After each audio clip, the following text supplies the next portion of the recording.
Hi, this is Tom, and I'm going to talk about a couple of more characters from my book, The Staff of Naught.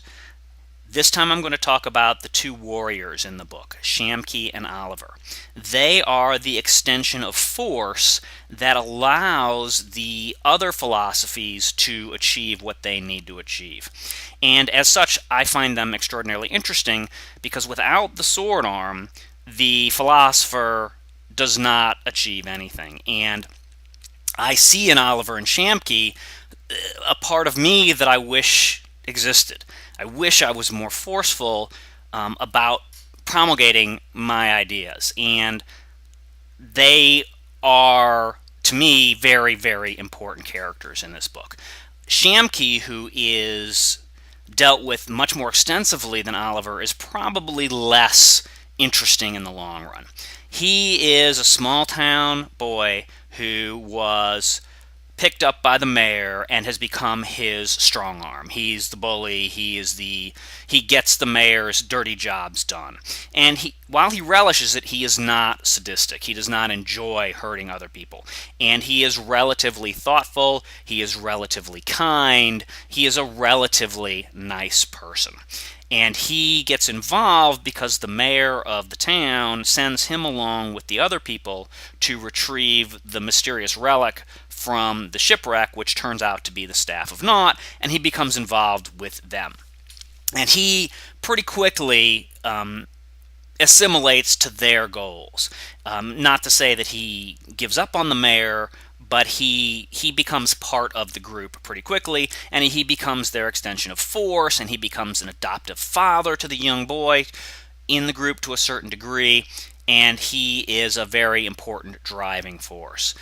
But his counterpart on the other side, I think, is significantly more interesting, and that is Oliver. And of the two people that have read my book, that I know of at least so far, both of them commented to me that they found the Oliver character to be compelling, and I'm glad they think that because he's certainly compelling to me.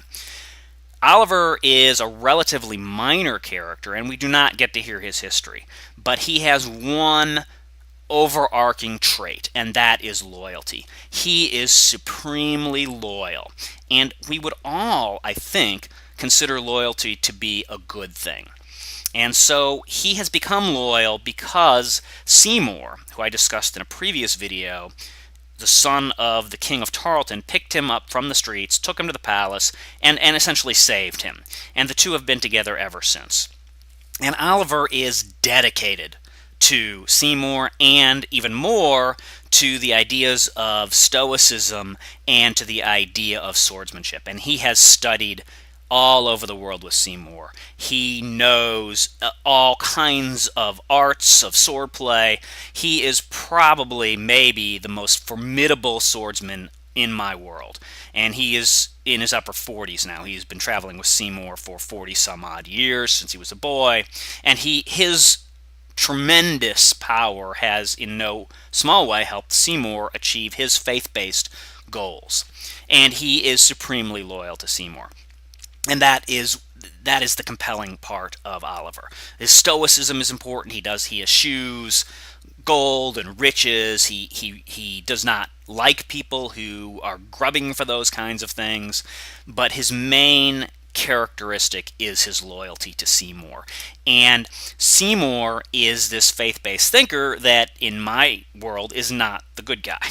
So we come to this very important critical combat between loyalty and doing what is right. And I am always in the mind of the World War II German generals. I love history. And Erwin Rommel in particular. And we love that idea of loyalty, and rightly so. Loyalty is just a tremendously good trait. We want to be loyal to people, to our friends.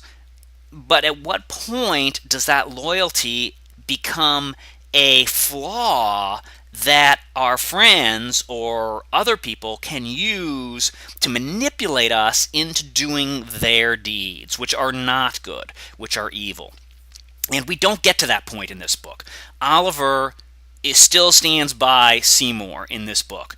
But we will see more of Oliver and Seymour and others in this book later on in other books. The immediate sequel to this book is The Black Sphere, which is going to be written sometime in the future. But we'll talk more about that then. Right now, we're just talking about the concept of a good quality, an admirable quality, loyalty, becoming a negative quality, and how that must affect you, and why loyalty is good even when the person you're loyal to is not good. And that is the compelling nature of Oliver as far as I'm concerned. And what is going to happen to him, and will he remain loyal to Seymour and down the road? And so I think that's why people find Oliver to be an intriguing character. It's certainly why I think he's a very interesting character. Both of them are in The Staff of Naught, which is my first book, available from Amazon, Barnes & Noble, Smashwords, $2.99. Please go pick it up. I hope that you will enjoy it. Thanks for watching, and I will see you next time.